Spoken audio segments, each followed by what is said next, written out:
All right, welcome back to Mound Visit, a part of SI Zag Nation. We've officially hit the home stretch of the regular season for college baseball, and the number 10 Zags are staring at 7 more games.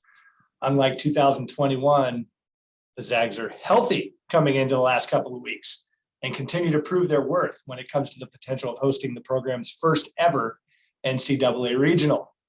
We know baseball, though. You never want to look past a single game.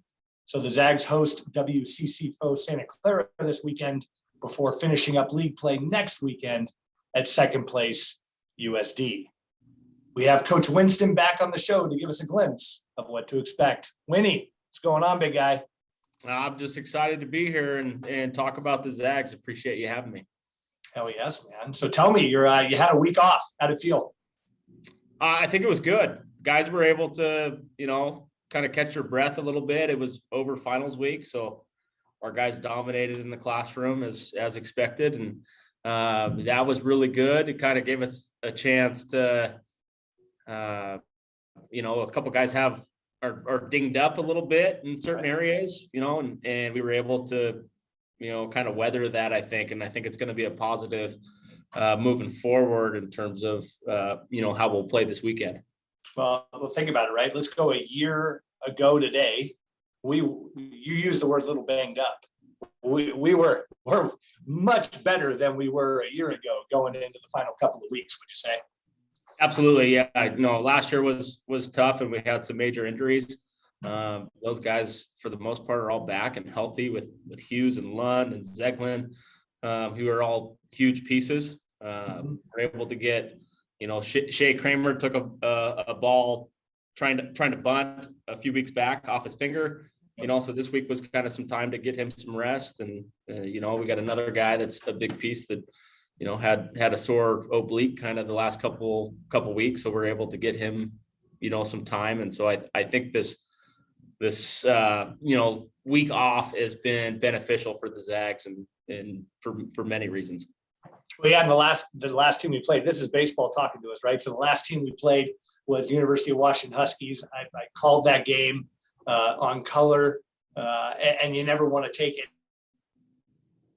any midweek game lightly, right? But you look at the Husky game, we got an unbelievable effort out of Alec Gomez, right? I mean, went basically the 7 innings, looked strong, really held a lineup at bay that took 2 out of 3 the weekend before from Stanford, and then sweeps UCLA this weekend. I mean, yeah. So I mean, that's got to give you some confidence when you start talking about the depth of our bullpen as we roll into the next couple of weeks. Yeah, I think Alec obviously did an unbelievable job. I think he went 7 innings, 4 hits, 4 or 5 punch outs. I mean, he pitched backwards and did some things different, but I mean, like he is such a huge piece to what we have going forward. And if you look at the conference tournament or postseason hopes, anything like that, he's going to have to pitch at some point, and he's a huge part for what we, are striving for. And he's done everything that we've asked him in the last couple of years, and especially this year. Obviously, as a senior, he has been nails. We're so proud and so happy with what he's done. So I'm excited for obviously what he did at UW, and looking forward on our schedule. He might get the ball at some point this weekend, or maybe in the midweek going forward. Yeah, so you got to think about it a little bit. If you put it together a little bit, you never thought that UW game would have that much weight, right? And then all of a sudden you see the Stanford and you see UCLA, and I mean UCLA ran into a buzzsaw. So I mean, to me, it's to see Alec Gomez be able to hold a lineup like that down. As creatively as he did, like you said. I mean, he pitched backwards a lot, used a lot of spin, which I know that's what he does, but to be able to do it and to do it for that length gave you guys the ability going into a long break to stay away from the Spellacies of the world to win that game. Right. Yeah. It gave some guys that we probably planned to use that last Tuesday, like Spellacy and Jesse and Rutherford, that crew. It gave us an opportunity to not have to use them. Our plan originally was we had Gomez, we had Zeglin, and we were just kind of gonna run with Gomez. We thought as long as he could, 4, 5, 6 innings, maybe. Obviously he did the deal and gave us his best effort. And, next thing you know, we're through the 7th and handing it to somebody else. So, yeah. That's huge. And then let's just dive right into Will Kempner. How'd it feel to have him back on the bump last Sunday? It was great. I think last time we talked, we were kind of trying to figure out when he was coming back. Mm-hmm. The energy with him is off the charts. And I said it last time in terms of him as a teammate. He's kind of that energy giver in the dugout, and our guys responded well with getting him back. We obviously know he can help us big time, and he's a huge piece to what we're going to do going forward. And it was great. It was kind of what I expected in terms of stuff. He hadn't thrown in a while. He threw 2 innings. I don't know if he gave up a hit, but 3 strikeouts, 2 walks. We kind of expected that in terms of just coming back, and in terms of we didn't expect him to be extremely sharp. Sure. He threw this last weekend in a scrimmage for 3 sets and was very sharp. To say as one of the offensive hitting coaches, he was extremely sharp in terms of throwing against us. So he's progressing in the right way, and we're excited to see him throw the baseball on Sunday. I love it. So are we going to see him start Sunday, or are we going to stick with Wild, or how are we going to do that? Do we know yet? I don't know for a fact, but I'm expecting Campy to get the baseball on Sunday and to probably extend past the 2 innings. And then we'll see what Wild does. I don't know if we're going to maybe use him on Friday or Saturday in terms of a relief role if needed, or if he's going to be the guy that comes behind Kepner on Sunday. It's going to kind of be how Kepner feels, I think, a little bit in the next day or 2 after a bullpen to see exactly, what he can give. I'd expect him to probably give us 65 plus pitches on Sunday. So that might be the difference in terms of how we use Wild, going forward.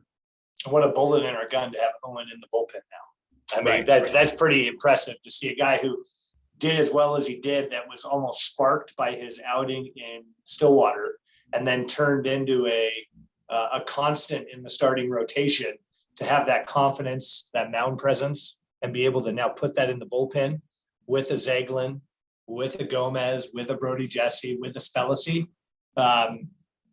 You guys got to feel pretty darn good right now.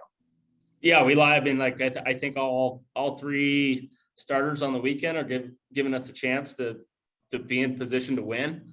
And then, like you said, I mean, there's 4 or 5 options in that bullpen to help us seal the deal, which is something maybe we haven't had in years past, but it's a confidence that we have in terms of a coaching staff to turn the baseball over to somebody at that back end. And all 5, 4 or 5 of those guys are more than capable and more than willing to get out there and close it out, which is nice. I mean, it's like I said, it's a comfort thing from the coaching staff point.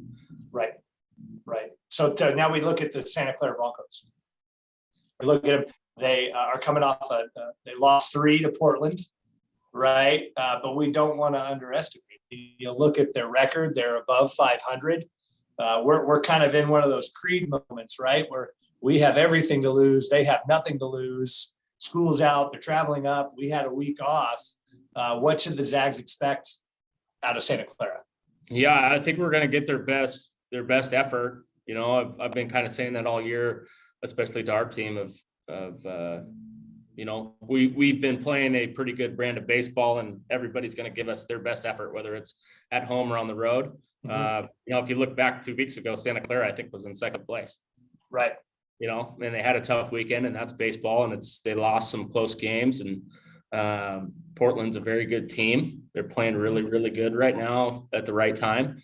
So I mean, like we're going to get their best effort. I know Kitchens is really throwing the baseball for them well. I mean, 63 innings, 92 punch outs. I mean, he's throwing it great. I mean, we got our hands full probably on Friday night with going against him and from their staff and their team. I mean, it's a tough matchup. We're not taking them lightly by any means. Well, yeah, and then you got Brigman, right? That junior outfielder that's hitting the ball really well for Santa Clara. So they've got a couple guys in their lineup that can beat the ball around a little bit. So we've got to be dialed as a pitching staff, right? And that week off can sometimes be a blessing, but it can also be a curse. But at the end of the day, yeah, Brigman's probably the biggest piece for him. 15 doubles, 4 triples, 5 homers. He's hitting 317. He struck out 40 times. I mean, he's hitting in the 2-hole. He's the guy that we have to navigate, but they have, I mean, their top 5 hitters are good. Bearing, Brigman, Lance, Jew, Hanley. I mean, like all those guys are really capable of doing some damage, and we're aware of it, and we got to navigate it the best we can. And yeah, I mean, like we're prepared and excited to play. well, yeah, and I remember when I was sitting in the coach's office with you, it had to be almost near the beginning of the season, and one of the first games I did, you guys kind of gave us the sneaky, potential headline for the year with Xavier Pinales, right? And now you're watching Xavier crawl up the rankings when it comes to batting average, and really is really making a name for himself, right? Yeah. And it adds an unbelievable amount of speed to the lineup, which is really dangerous when you play the Zags. Yeah, no, he's a little bit of he's the motor that drives the offense in some ways. Earlier in the year, he was towards the bottom of the lineup, and we were able to do some things in terms of stealing bases and forcing some situations. And now we've bumped into the 2-hole, and he's handled it really well. I mean, he was one of the best junior college players in the country last year, and we knew kind of we had an idea of what we were getting, and then now we've kind of seen this offensive outburst from him in terms of putting the baseball in play. And he struggled a little bit early with striking out, and we were I shouldn't say worried in terms of how he handled it. He handled it great, but just in terms of maybe this was a bigger jump, or the jump was too soon to expect that. And if you look at junior college players, that's pretty similar, but Savi stuck with it. He worked his tail off, and he's done everything that we've asked him to do, and he's been an unbelievable teammate. And now we were really kind of seeing him affect the Zags offense in a really, really positive way, with stealing bases and putting the baseball in play. And he has some sneaky, his numbers don't maybe jump off the chart in terms of extra base hits, but he has some sneaky power, and he switched hits. I mean, like there's a lot of excitement about him because he can do it all. Oh no, I'm convinced when just watching that UW game, the amount of times that the Huskies picked over to first base, which you start to put that into a little bit of context. When you have pitchers throw over 20 or 30 times in a game, that's 20 or 30 extra pitches. So when you have speed like him in the lineup, you're going to have pitching staffs have to focus more on the base paths, which only benefits the hitters for the Zags. Absolutely. And I think him hitting it, being on base or hitting in front of Rando and McGee and Sterling, I mean, like they're going to get better pitches to hit, or more fastballs potentially too, with his ability on the bases to run, or we're going to have the ability to run and on some off speed pitches too. So I think the puzzle of putting him in front of some of those guys is a big key for the Zags offense going forward. Yeah. So what did it feel like waking up on Monday morning and seeing the Zags in the national top 10? I mean, how'd that feel? I mean, come on now. It was good. It was good. I mean, I think our guys were excited, but what they've handled, I think, better than anything this year is they're not stuck on the rankings. They're excited about it, but they still see that there's a lot of teams ahead of us. So I think Monday it was a great for the program and an accomplishment for the team. But talking with our guys about it, it's about trying to win some games this weekend and see if we can move up even further. What does a ranking like that do from a standpoint of recruiting? I mean, you start to think about that as your pipeline continues to grow. It's got to give you that extra oomph when you start walking into continuously growing this program out. Yeah, absolutely. Yeah, it's a big piece. I think this spring we've actually walked into, some schools or some places, and they know the Zag brand in general, but they also know that, what type of year we're having and if we're hosting or that we're at least in the conversation. And I think that's a big part of it. And that's all about our guys in terms of playing well and putting us in this situation. But it's nice to walk into somebody's yard and talk to them about a player and then to say, hey, yeah, you guys are going to, you have the potential to host, or you're having a great year. You're in the top 10. All of that stuff has changed dramatically because we're noticed, I guess, in certain aspects of walking into a place and, having some respect in some ways, I guess, from some coaches. So it's definitely changed, and it puts us in a great spot in terms of finding future Zags. Man, I think the better days are only ahead, right? This year has been rough. I mean, from a standpoint of off-season battles with losing Danny, and to see that we have the potential to host, to see a young roster like this, I talk about it almost every week, persevere with their bravery, their determination. I mean, what does that mean to you on the eve of the celebration of life for Danny, which takes place tomorrow? Right. Yeah. Takes place tomorrow, I think at 4:00, and our guys are, our guys are obviously excited about the year. And we kind of talked to them yesterday about the situation with the celebration. We're going to practice before that, which I think is good. And good move. Yeah.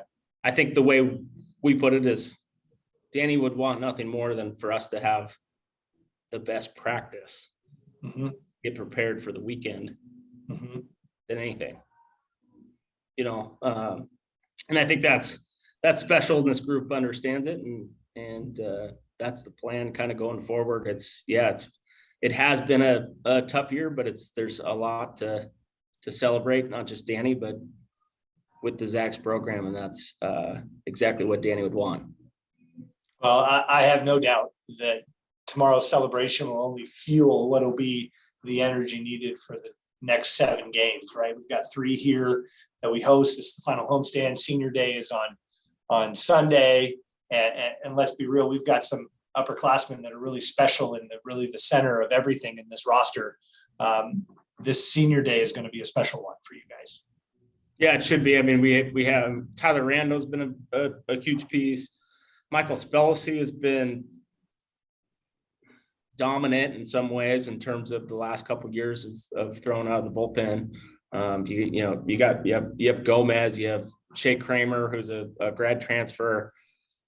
Yeah, there's some big pieces that are part of this, and we're going to celebrate them as much as we can on Sunday. But the team going forward knows that Senior Day is important, but there's some important games, like you said, with the last 7 in terms of moving forward. So we'll celebrate them on Sunday, and they deserve that. But those seniors are handling it as we're going to take care of business going forward.